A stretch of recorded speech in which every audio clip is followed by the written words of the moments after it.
Señor les bendiga en esta noche. Siempre uno se pone nervioso cuando tiene que compartir acerca de la palabra.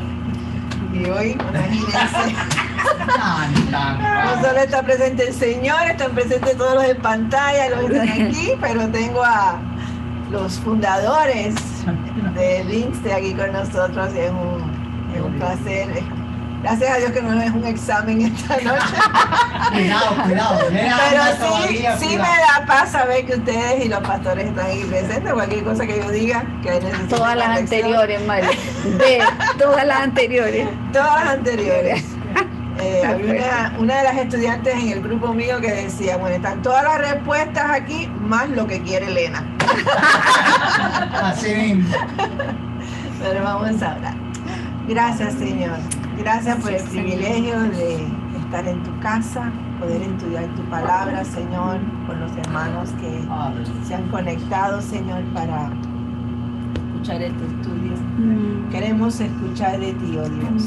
Yo humildemente me pongo detrás de este púlpito, Señor, pero pido que sea tu Espíritu Santo el que hable a nuestros corazones. Háblanos a través de esta palabra, oh Dios, lo que tú quieres para nuestras vidas. Que todo lo que se haga y se diga aquí te glorifique a ti, oh Dios, y edifique nuestras almas. En el nombre de Cristo Jesús. Amén. Comenzamos el capítulo 2 la semana pasada y hasta aquí hemos visto el amor de Pablo por los creyentes, ¿verdad? Su pasión por difundir las buenas nuevas del Evangelio.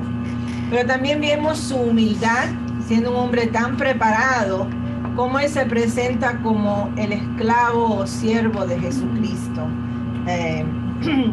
Vemos su gratitud a Dios por la salvación que él había recibido y como él considera un privilegio ser portador del Evangelio. Y dice que no se avergüenza de ese Evangelio, de esas buenas nuevas, porque es poder de Dios para salvación. Una salvación que produce transformación, lo cual él había vivido en su propia, y estaba viviendo en su propia vida. Vimos en el capítulo 1 cómo él se dirige a los paganos, ¿verdad? A los hombres que le dan la espalda a Dios prefiriendo continuar en sus pecados. Y no solo eso, pero que se complacen con aquellos que hacen tales cosas. Y después también vimos cómo se dirige a los religiosos que piensan que por sus buenas obras, su conocimiento, son mejores que los demás y se atreven hasta a juzgarlos, olvidando que ellos también un día van a ser juzgados. Por último vimos que la salvación no es por obras, sino que la salvación es por fe, por medio de nuestro arrepentimiento y la obra redentora de Cristo en la cruz por nosotros. Pero también dijimos que para los creyentes las obras no son la base de la salvación, pero sí es la evidencia, ¿verdad? De que somos hijos de Dios, de que somos salvos, de que hemos recibido esa salvación. De otra manera, las obras vienen siendo como los frutos en nuestra vida de estar en Cristo y de vivir una vida en Él. La semana pasada también terminamos con el versículo 11, donde vimos que decía que no hay acepción de personas para Dios. Todos hemos pecado, dice Romanos 3:23, por cuanto todos pecaron y todos estamos destituidos de la gloria de Dios. Romanos 6:23 habla más fuerte también y dice, porque la paga del pecado es muerte, mas la dádiva de Dios es vida eterna en Cristo Jesús. Por la obra redentora de Cristo en la cruz, el hombre puede recibir salvación por medio de la fe y del arrepentimiento, como dije al principio. Y vimos también que la benignidad, la bondad de Dios, su paciencia y su longanimidad nos guían al arrepentimiento. Dios es paciente, ¿verdad? No queriendo que nadie se pierda, ¿verdad? Dice que Él no retarda su promesa, pero es paciente, queriendo que todos procedan al arrepentimiento, ¿verdad? No es que Dios no esté haciendo nada, es que Dios nos da tiempo para que nosotros reconozcamos nuestra condición, para que tengamos esa oportunidad de venir a Él y pedirle perdón. Pero es el hombre el que hace la decisión, ¿verdad? Toma la decisión de creer en ese sacrificio, de creer en esa salvación y el regalo de Dios de salvación y vida eterna, o es el hombre también el que endurece su corazón y rechaza esa oferta, ¿verdad? Y hablamos de lo que era el endurecimiento del corazón la semana pasada, no solamente a Dios, pero a su palabra. Personas que se ponen reacias a cualquier frase incluso que escuchen de la palabra, quieren borrar si fuera posible, ¿verdad? Hasta en Dios confío de la moneda que tiene Estados Unidos. Y también por último vimos que no es la religión, como él habló directamente a los religiosos la semana pasada, que no es ser religiosos lo que nos salva, sino que es una relación personal con Dios, conocer a Dios y ser conocidos por Él.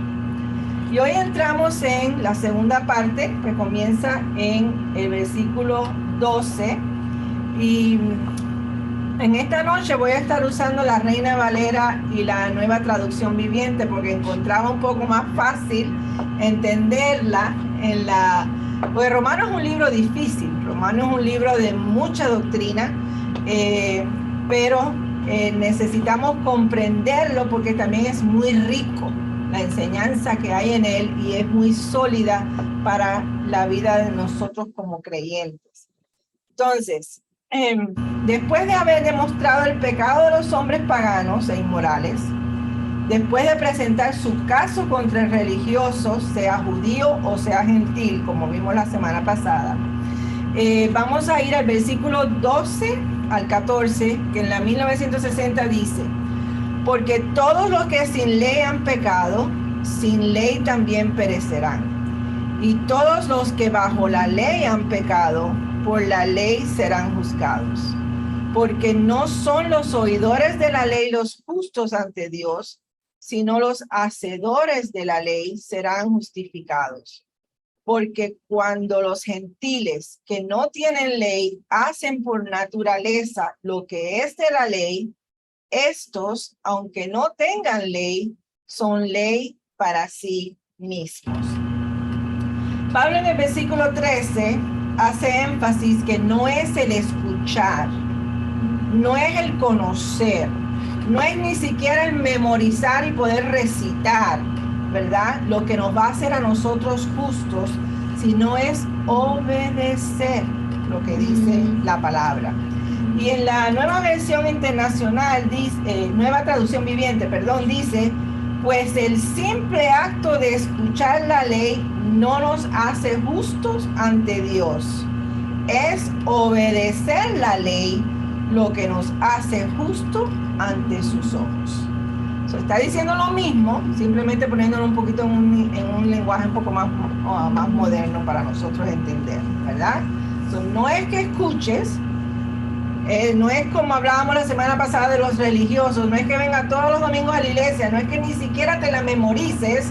Si la memorizas pero no la obedeces, no vas a ser hallado justo ante los ojos de Dios.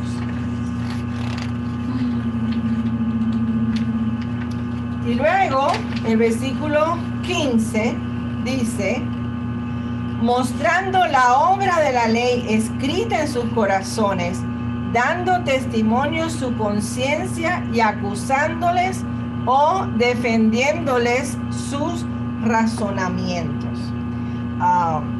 Dice en la nueva traducción viviente: ellos demuestran que tienen la ley de Dios escrita en el corazón, porque su propia conciencia y sus propios pensamientos o los acusan o bien les indican que están haciendo lo correcto. Hablando de la conciencia, ¿verdad?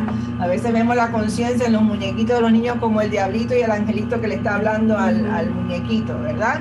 pero es lo que nos dice lo que está bien y lo que está mal.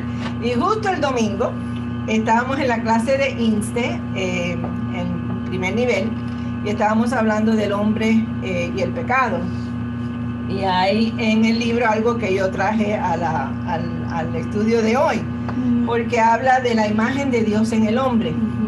Y en la imagen de Dios en el hombre, de acuerdo a la definición del teólogo wesleyano, ¿cómo es que se dice? Purkeiser, dice que la imagen natural de Dios en el hombre tiene que ver con elementos fundamentales de la personalidad, los cuales son su intelecto, su conciencia, o sea, la habilidad de distinguir entre lo bueno y lo malo, su capacidad de dirigir por sí mismo su vida moral, el presentimiento de inmortalidad y los poderes racionales de la inteligencia abstracta. Eso fue copiado directamente del libro de INSTE. Si el hombre demuestra tener la ley de Dios en su conciencia, sus propios pensamientos lo acusan o les deja saber que lo que hace es correcto, lo cual quiere decir que el hombre es responsable. Es responsable del uso que hace de su libertad y es responsable del contenido de sus pensamientos, ¿verdad? Es responsable. No podemos evitar, como dice el dicho, que los pájaros vuelen sobre nuestra cabeza, pero sí que hagan nidos en ellos, ¿verdad?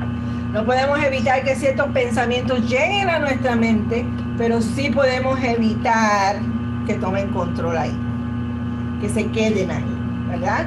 Por eso es que somos responsables del contenido. Tenemos que ir haciendo inventario de nuestros pensamientos, de lo que estamos guardando, ¿verdad? Y eliminar y pedir a Dios que nos ayude a sacar todo eso que es basura en nuestra vida. Versículo 16 dice, en el día en que Dios juzgará por Jesucristo los secretos de los hombres conforme a mi evangelio. Y aquí Pablo lo hace personal, ¿verdad?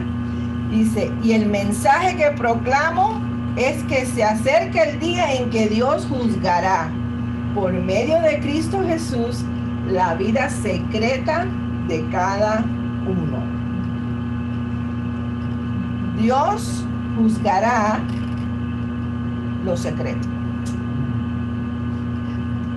Pablo dice, mi evangelio, ¿verdad? Cuando uno hace suya la palabra de Dios, ¿verdad? Cuando uno la aplica a su vida, las buenas nuevas que yo tengo para compartir son mis buenas nuevas para ti, de parte de Dios, ¿verdad? Lo hago personal, llega a ser parte mío. Entonces, Dios juzgará al hombre de acuerdo a sus pensamientos, pero también lo va a juzgar de acuerdo a las intenciones de su corazón. Vuelve a recordarles aquí Pablo que va a haber un juicio, ¿verdad? Y hablamos la semana pasada que no muchas iglesias hablan del juicio de Dios, hablan de la bendición de Dios, hablan de la salvación, hablan de todo lo que Dios te quiere dar, pero la realidad es que va a haber un juicio, ¿verdad? Y somos responsables ante él. Dice primera de Samuel 16:7, hablando de que Dios conoce los secretos. Y Jehová respondió a Samuel, no mires a su parecer, ni lo grande de su estatura, porque yo lo desecho. Porque Jehová no mira lo que mira el hombre, pues el hombre mira lo que está delante de sus ojos, pero Jehová mira el corazón.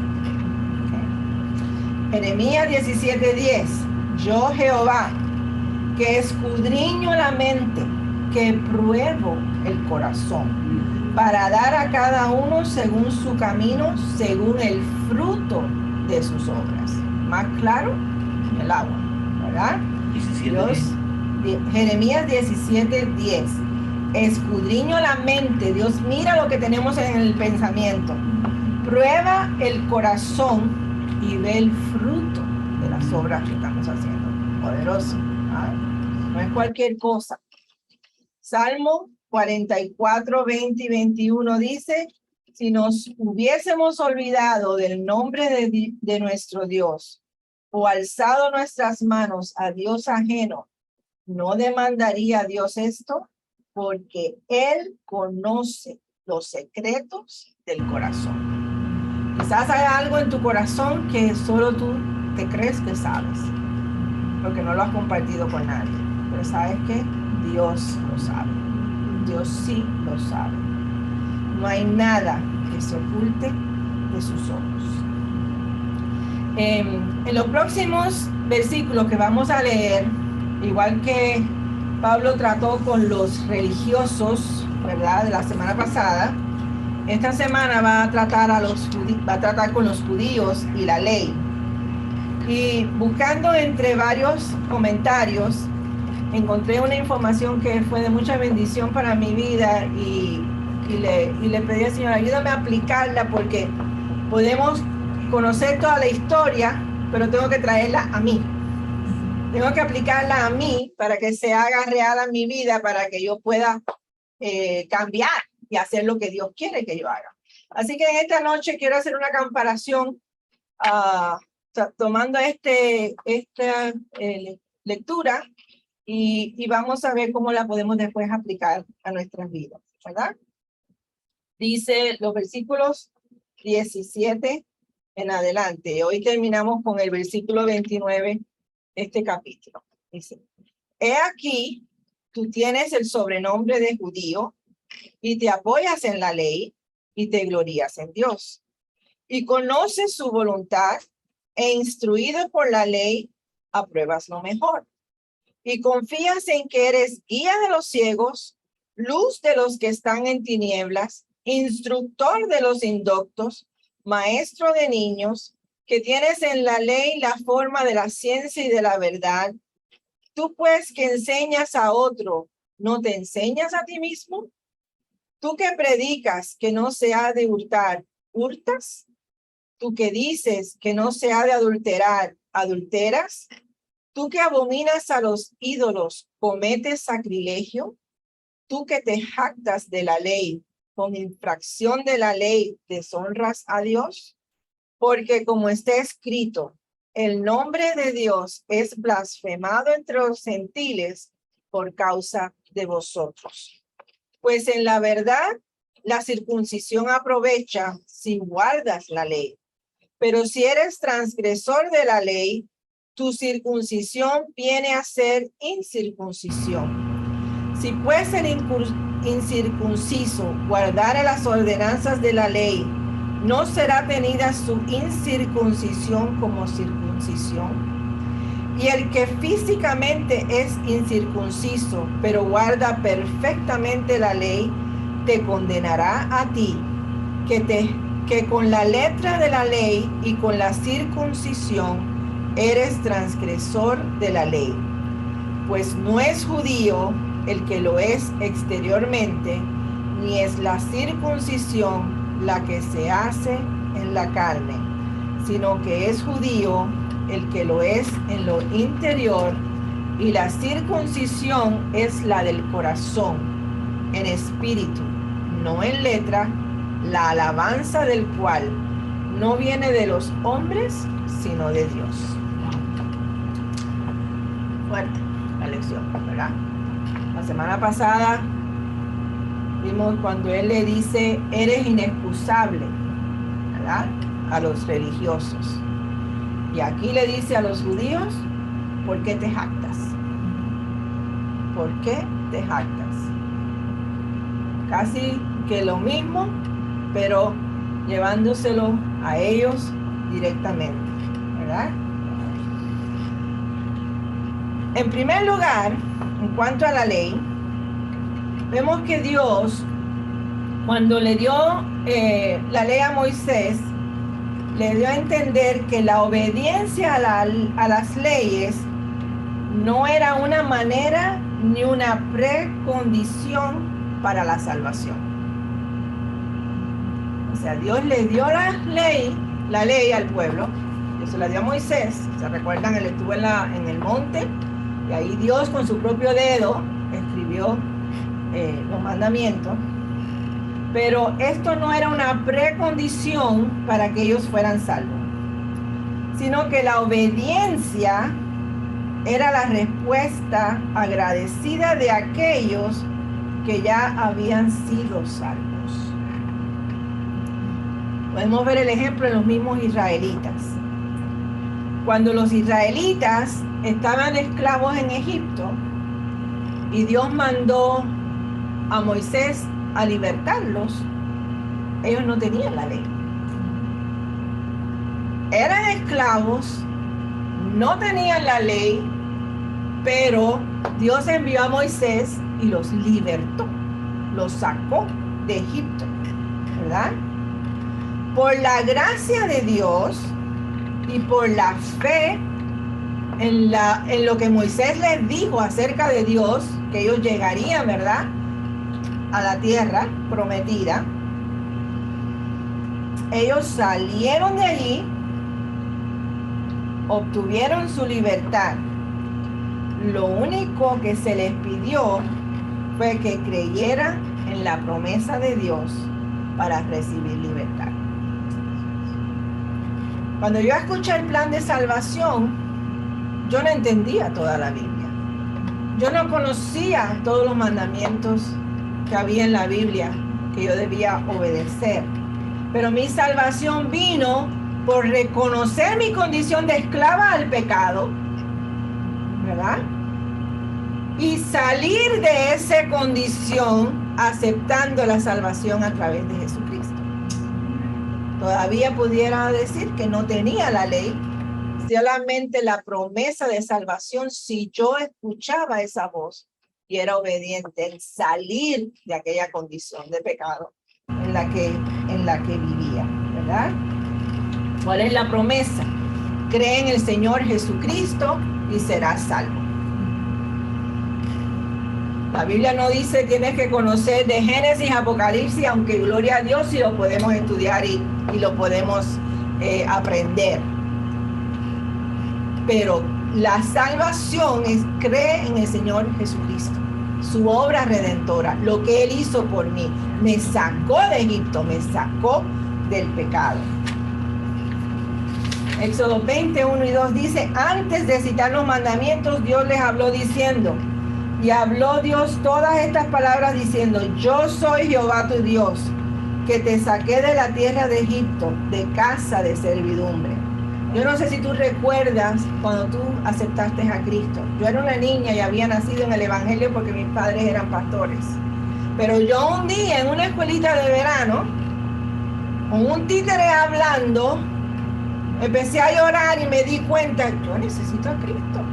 Yo soy pecadora. Y había estado en muchas escuelitas de escuela dominical. Había estado en muchos cultos y convenciones con mis padres. Pero aquel día el Espíritu Santo, con muy poca edad, me hizo entender, yo necesito a Cristo. Yo necesito ser salvo.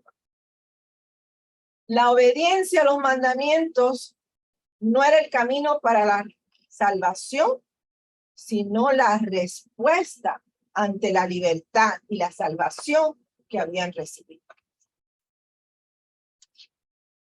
Número 2. La obediencia a la ley era una expresión de la relación del pacto. El pueblo de Israel debía conocer y obedecer a Dios. Su compromiso era con Dios. Su compromiso era con Dios, con el pacto que Dios estaba haciendo con ellos. Dice Éxodo 19, 5 al 8. Ahora pues, si dieres oído a mi voz y guardareis mi pacto, vosotros seréis mi especial tesoro sobre todos los pueblos, porque mía es toda la tierra, y vosotros me seréis un reino de sacerdotes y gente santa. Estas son las palabras que dirás a los hijos de Israel. Entonces vino Moisés y llamó a los ancianos del pueblo y expuso en presencia de ellos todas estas palabras que Jehová le había mandado. Y todo el pueblo respondió a una y dijeron, todo lo que Jehová ha dicho, haremos. Y Moisés refirió a Jehová las palabras del pueblo. A través de Moisés, Dios pidió un compromiso. Y el pueblo dijo, lo haremos. Esto sucedió antes. La ley vino en el capítulo 20. Antes de que Moisés les diera la ley. Dios no les dio los mandamientos hasta que el pueblo respondió e hizo una declaración de haremos todo lo que Jehová ha dicho. La condición era escuchar su voz y guardar el pacto. Ellos serían su especial tesoro sobre todos los pueblos. Número 3. La obediencia a la ley era la precondición para que Israel cumpliera la misión para la que había sido llamada y para recibir bendición. Que les dijo Dios, serían el tesoro especial de él y serían un reino de sacerdotes y gente santa. Esa era su misión. Ser el pueblo de Dios, un reino de sacerdotes y gente santa. Un tesoro especial para Dios. Pero esto venía por la obediencia al pacto. La revelación de la ley de parte de Dios a Israel fue un acto supremo de gracia y una señal de privilegio. Dios por su gracia escogió a Israel. Dios por su gracia nos ha escogido a nosotros, ¿verdad? Es su gracia. No hemos hecho nada que merezca que Dios nos mire, ni nos escoja, ni que nos redima, ni que haya enviado a su Hijo por nosotros a morir en la cruz. Es su gracia la que nos ha dado el privilegio y le dio a Israel el privilegio de ser llamado el pueblo de Dios. Su pueblo, ser su pueblo, era la señal del privilegio que ellos estaban recibiendo por la gracia de ese Dios poderoso que los escogió. Deuteronomio 4, 6 al 8 dice, guardadlos pues y ponedlos por obra, porque esta es vuestra sabiduría y vuestra inteligencia. O sea, la sabiduría de ellos y la inteligencia de ellos vendría por poner en obra, por obedecer estos mandamientos. ¿Y saben ante quién? Ante los ojos de los pueblos, los cuales oirán todos estos estatutos y dirán, ciertamente pueblo sabio y entendido, nación grande es esta, porque ¿qué nación grande hay que tenga dioses tan cercanos a ellos como lo está Jehová nuestro Dios en todo cuanto le pedimos? ¿Y qué nación grande hay que tenga estatutos y juicios justos como es toda esta ley que yo pongo hoy delante de vosotros? Dios está con nosotros. Dios estaba con Israel. Y el pueblo alrededor y aquellos que vinieron contra ellos, y aquellos que pelearon contra ellos, no tuvieron más que reconocer que había un Dios poderoso con ellos, mayor que los dioses a los que ellos servían. ¿Por qué? Porque había un pacto, porque había una ley, y si ellos eran obedientes a eso, los demás iban a reconocer el Dios que estaba en medio de ellos. Así que ¿cómo fue que les dije? Era un privilegio y la gracia de Dios sobre ellos hacía que los pueblos alrededor también vieran su Dios. Número 5. La obediencia verdadera a la ley iba a ser la expresión externa de una disposición interior de reverencia y fe ante Dios y de amor a Él por causa del pacto. Una verdadera relación con Dios es cuestión de nuestro corazón. Tiene que ver con una disposición interior que se expresa De la abundancia del corazón, dice, habla la boca, ¿verdad? Pues de acuerdo a las decisiones que yo tomo en mi interior, en mi corazón, ¿verdad?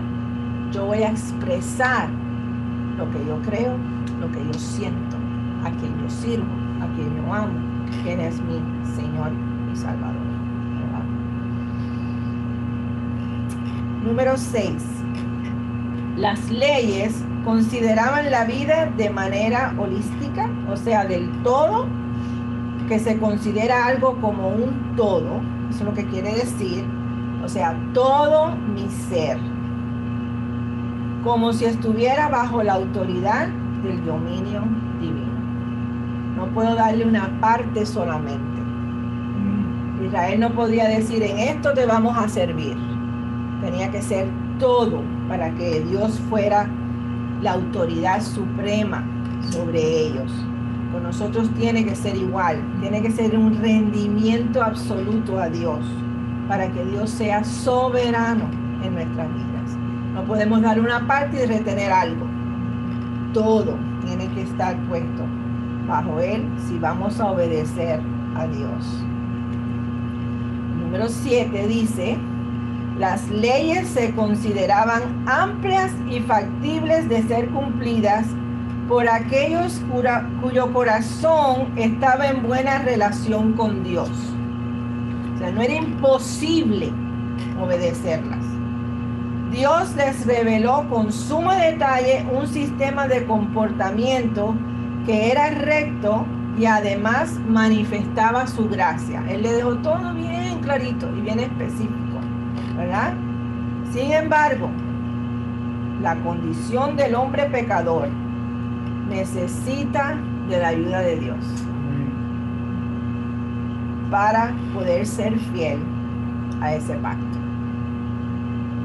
Israel necesitaba de la ayuda de Dios para poder ser fiel a ese pacto. Dios tenía que estar en medio de ellos y ser su Dios para que ellos pudieran cumplir con ese pacto, porque por sus propios esfuerzos era imposible cumplir esa ley. Era imposible. Pero Dios, viendo y siendo realista con su pueblo, siendo realista con nosotros, ¿verdad? Al reconocer la inclinación de ellos, que Dios fue fuerte, ¿no?, con Israel, les proveyó por gracia una forma de perdón y comunión mediante rituales, sacrificios y ceremonias. Cuando fallas, ven y haz esto. Acércate a mí otra vez. Vas a fallar, vas a pecar, me vas a ser infiel, me vas a abandonar, vas a romper la ley. Pero cuando eso suceda, está esta y esta oportunidad para que vengas a mí, para que regreses a mí, ¿verdad? Pero ¿qué sucedió con Israel? Ellos tergiversaron la obediencia a la ley y la convirtieron en una condición, ¿verdad?, para recibir bendición y salvación. Por eso vemos en las epístolas de Pablo como los judíos querían que los gentiles se convirtieran a sus tradiciones, a sus ceremonias, a sus creencias, ¿verdad?, los cuales por gracia habían recibido ya la salvación y no era necesario. Pero ellos querían, porque continuaban todavía con esa mentalidad, tengo que hacer para recibir. Les faltaba la parte del Dios que proveyó la gracia, del Dios que proveyó el perdón, y ya esos rituales no eran necesarios, ¿verdad? Por esta razón vemos que en el versículo 29 Pablo les dice en cuanto a la circuncisión, sino que es judío el que lo es en lo interior, y la circuncisión es la del corazón, no en espíritu, no en letra, la alabanza del cual no viene de los hombres, sino de Dios. Y dice en la NTV, me la amplía un poquito, no. Un verdadero judío es aquel que tiene el corazón recto a los ojos de Dios.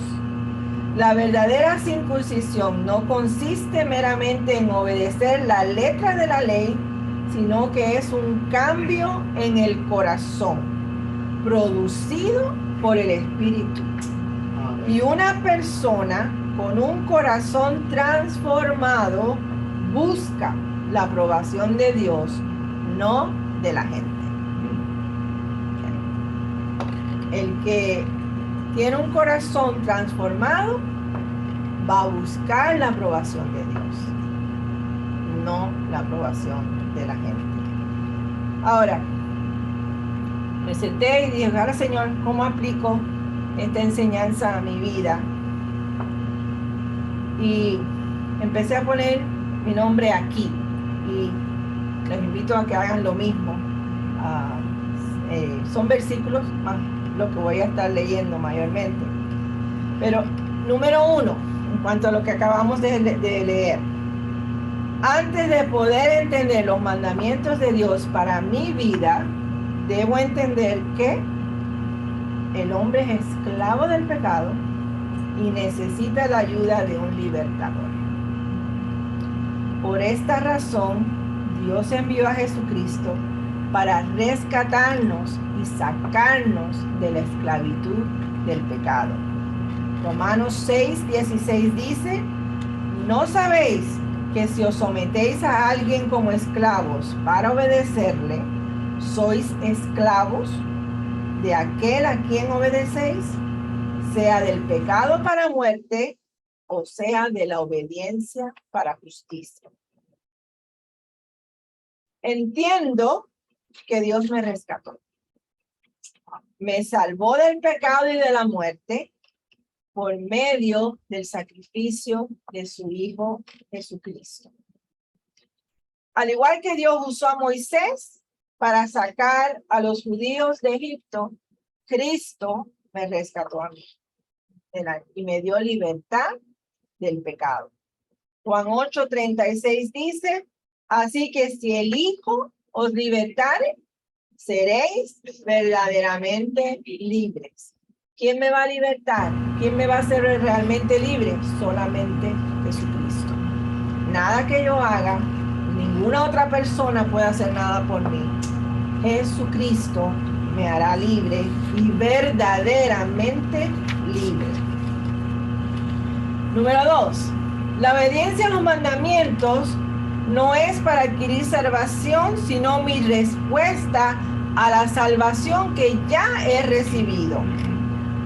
Mi obediencia a sus mandamientos es la respuesta apropiada para una salvación tan grande que he recibido. Si de verdad valoro lo que Dios ha hecho por mí, esa salvación que Él me ha dado, entonces obedecer sus mandamientos debe ser mi deleite, debe ser la respuesta a eso que yo he recibido.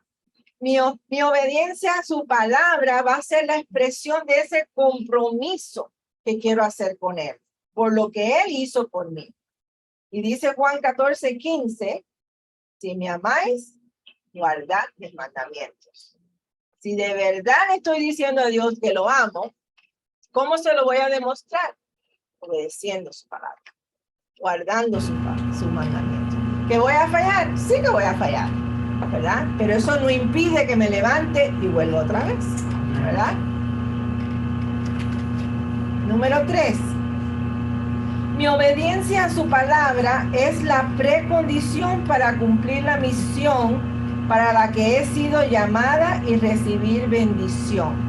Dios le dijo a Israel, os voy a hacer un pueblo de reyes y sacerdotes. Pues ¿saben qué?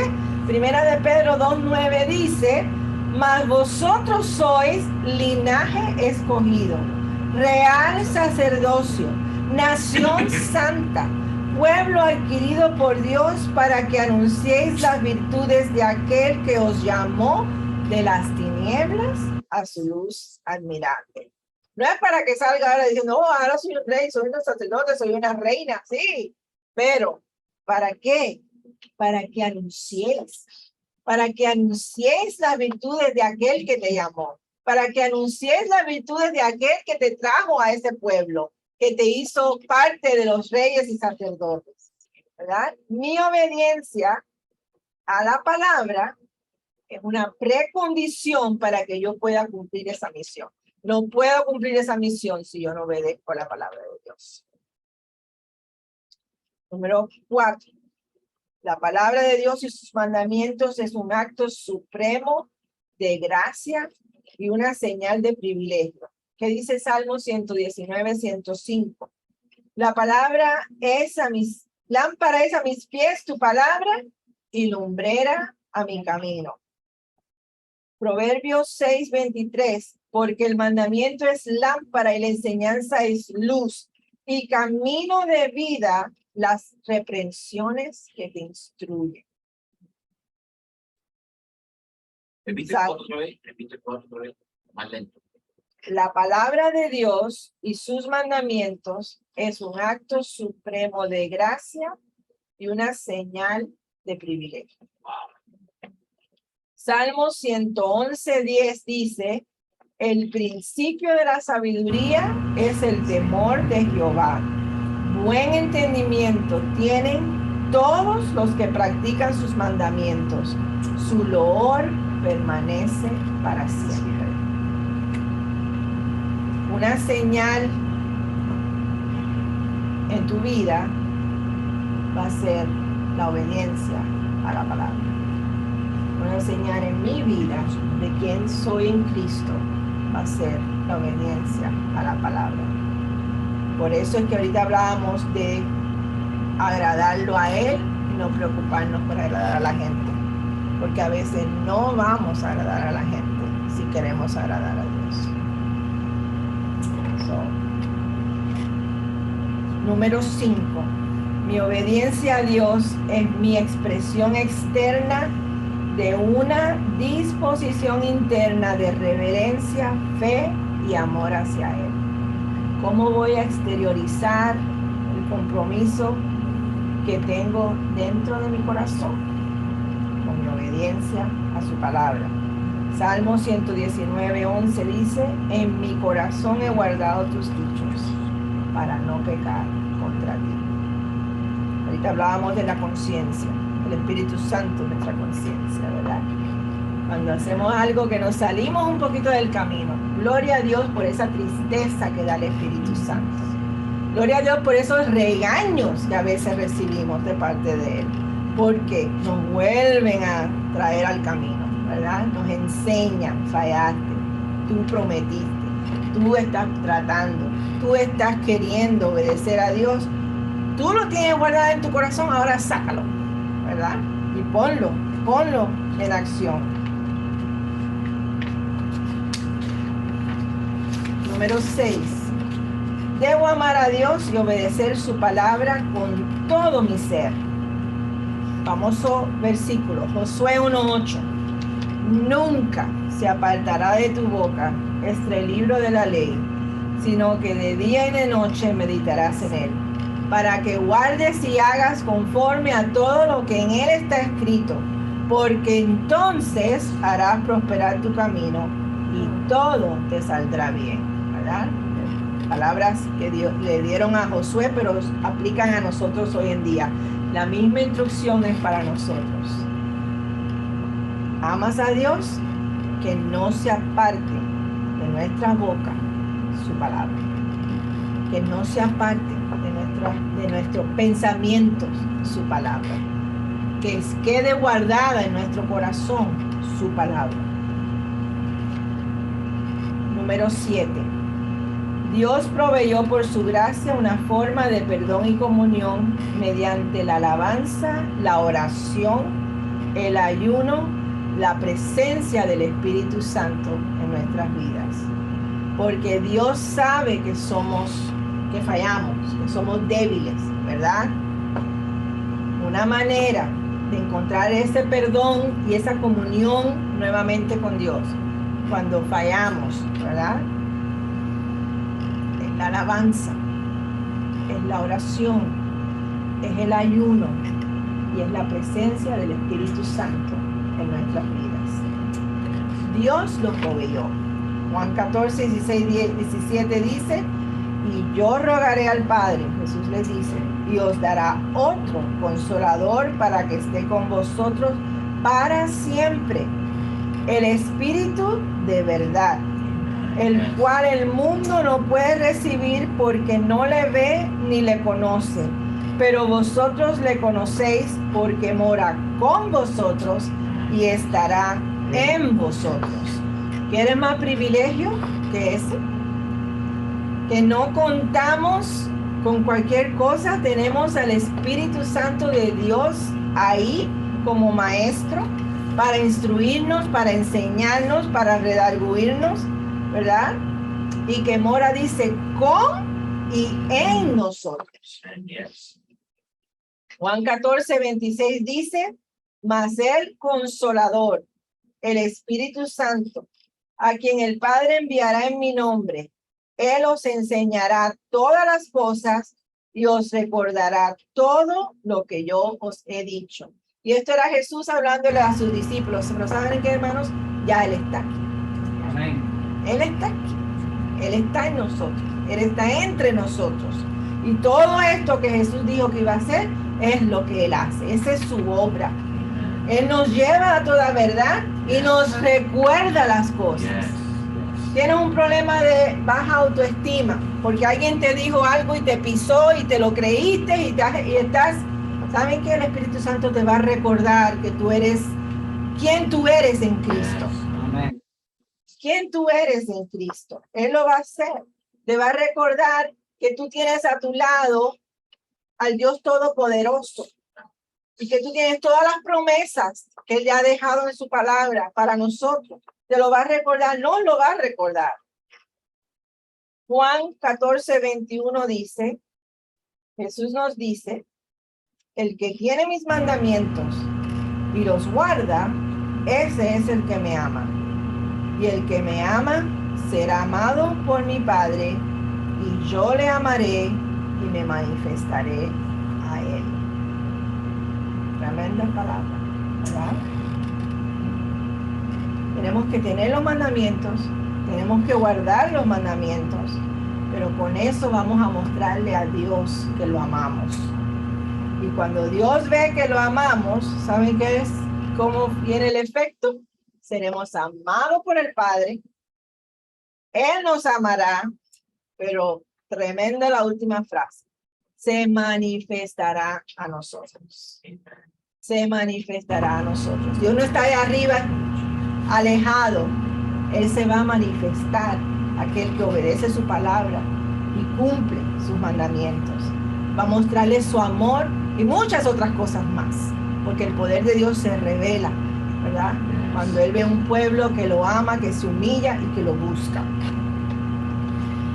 Versículos 28 y 29 en la Nueva Traducción Viviente dice, pues no es un verdadero judío, ya que pudiéramos decir, no es un verdadero cristiano, solo por haber nacido de padres judíos cristianos. Aquí estoy con permiso de la... cambiando judíos por cristianos. Ni por haber pasado por la ceremonia de la circuncisión. Un verdadero judío, un verdadero cristiano, es aquel que tiene el corazón recto a los ojos de Dios.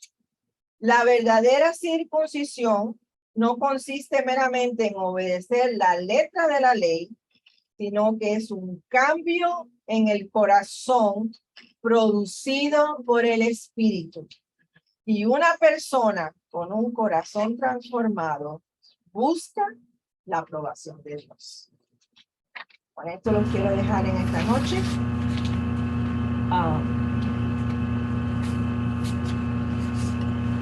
Con esta frase que dice, este libro te apartará del pecado, o si no, el pecado te apartará de este libro. Este libro te apartará del pecado. ¿Quieres salir de la esclavitud del pecado? Lee este libro, obedece este libro y se va a revelar a nuestras vidas el autor de este libro. Pero no quieres obedecerlo, no quieres hacer, entonces no puede hacer nada por ti. Que el Señor les bendiga. Amén.